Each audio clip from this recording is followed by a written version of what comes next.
No plan B. Brian Hassin is motivated and encouraged by Auburn's future. The first year of Brian Harsin's tenure at Auburn didn't go to plan. After a promising first 2 months of the season, with the Tigers sitting at 6-2, bowl eligible and in the thick of the SEC West race, things went off the rails for Auburn once the calendar turned to November. Auburn went winless in the final month of the regular season, with squandered double-digit leads against Mississippi State, South Carolina, and Alabama. Then, shorthanded due to injuries, opt-outs, and transfers, Auburn's season ended with a dud in the Birmingham Bowl, falling 17-13 to Houston after a late score in the final 4 minutes. Read more Auburn football. TJ Finley's first big audition for 2022 a mixed bag. Goodman, Auburn is a mystery after Brian Harsin's first season. Grading Auburn's 17-13 loss in the Birmingham Bowl. It closed the book on the program's first 5-game losing streak to end a season in 71 years, the Tigers' first losing campaign since the dreadful 2012 season, and on Harsin's first full season leading the program. While the results were unfavorable, Hassin believes they weren't indicative of his team is really made of,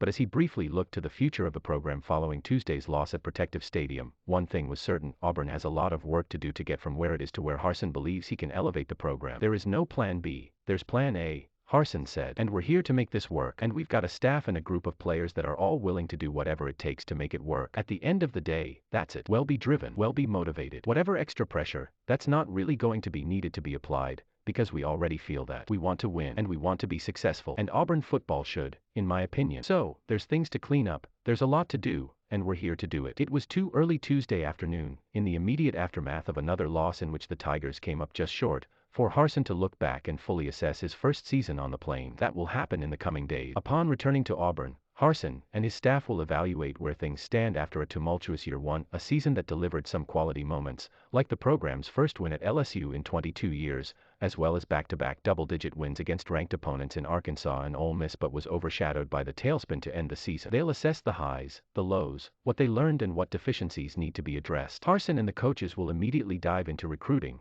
as they try to supplement the roster through the transfer portal and shore up the 2022 class ahead of February signing day. Then, in 2 weeks, new offensive coordinator and quarterbacks coach Austin Davis will arrive in town, and the Tigers will have a team meeting January 11th and hit the ground running as they work to rebound from an oftentimes frustrating 2021. We're not going to back down, Hassin said, and that's just the bottom line. We've got a lot of work to do, and we know where we want to be, and guys that are in that program, the guys that are in our program that are going to be a part of what we're doing, they're going to have that same mentality too. And I know they're, because there's a lot of new faces that are going to be sitting in that team room very soon. And I know there's a lot of guys that are coming back that want those things. So, that's the encouraging part. If I didn't feel that way, I wouldn't say it. It will be a process, of course. As Hassin has echoed since day one on the job, it can be done right, or it can be done right now. He's wired and determined to do the former. Auburn faces several questions and areas of concern entering the offseason. On offense, it could lose 4 regular starters: Brodarius Ham, Nick Brahms, Brandon Council, and Austin Troxell,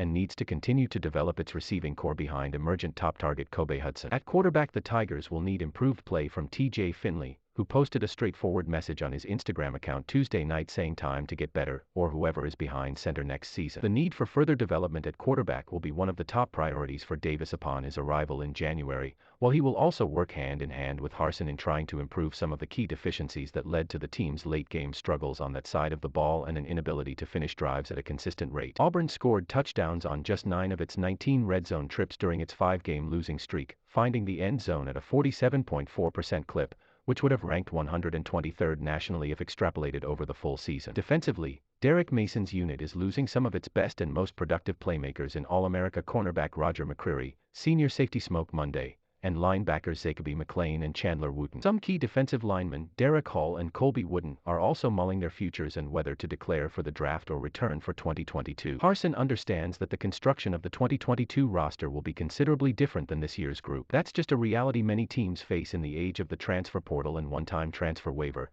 and a reality for Auburn that is compounded by the makeup of its 2021 roster, with 24 seniors entering the season, 22 of which were on the 2 deep this year. With those changes come opportunity for younger players to step up in the second year of Hassin's tenure, and for Hassin to continue to build upon the early groundwork and foundation laid during year one. There will be changes in both personnel and, as Hassin said Tuesday, attitude and mentality within the program, but Hassin is remaining steadfast in forging on with his vision for Auburn football. There is, after all, no backup plan to audible to. The inconsistency showed up more this year than the consistency did, Hassin said, but we're not going to stop, and that's the beauty of it. I told those guys, man, I learned more this season than I've learned any year I've played and coached. And so, that's motivating going into the offseason that, hey, there's other things that we can fix, and they're very fixable. And that's the best part. I mean, if I didn't think that they were fixable, you'd be miserable. Like, this is just how it is. Well, it's not like that. They're very fixable. But, nobody's going to go in there and just hang their head and just say, well, this is just how it is. No. We're going to change it. We're going to fix it, and we're going to get better at the end of the day. Tom Green is an Auburn beat reporter for Alabama Media Group. Follow him on Twitter at Tomas_Verde.